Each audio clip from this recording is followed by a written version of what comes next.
Welcome. In today's tutorial, we learn how to extract a time string from a JavaScript Date object.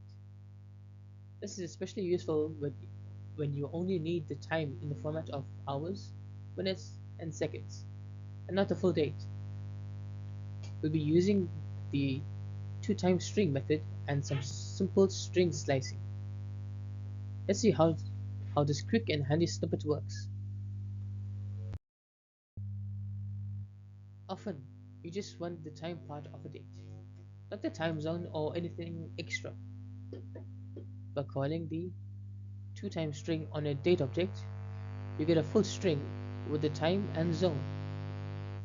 We only need the first 8 characters, which represents hours, minutes, and seconds.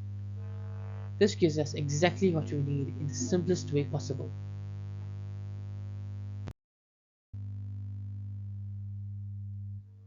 The function accepts a date object as the input.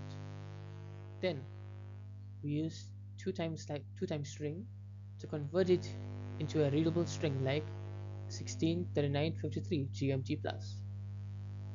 To isolate the time, we slice the string from index 0 to 8. This gives us a clean and consistent format for time. Here's the process visually. We start with a full date, convert it into a time string, and trim the rest. This avoids manual parsing or formatting and gives us an instant result. It is efficient and leverages native JavaScript methods. Here are some sample outputs to reinforce how this function behaves. Whether you input a fixed time or use the current time, it consistently returns hours, minutes, and seconds. This kind of formatting is useful in anything from digital clocks to activity logs. Let's move on to how this fits into real world use.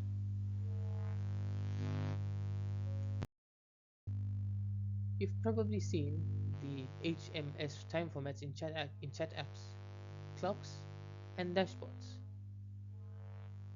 This function fits right in, especially when clean UI and readable logs matter. It is perfect for daily use in many real-time and reporting scenarios. Let's wrap this up with key takeaways. To summarize, use toTimeString and slice it to get just the hours, minutes, and seconds. This method avoids over-engineering and works across browsers. Use it to enhance your user interfaces or backend logs.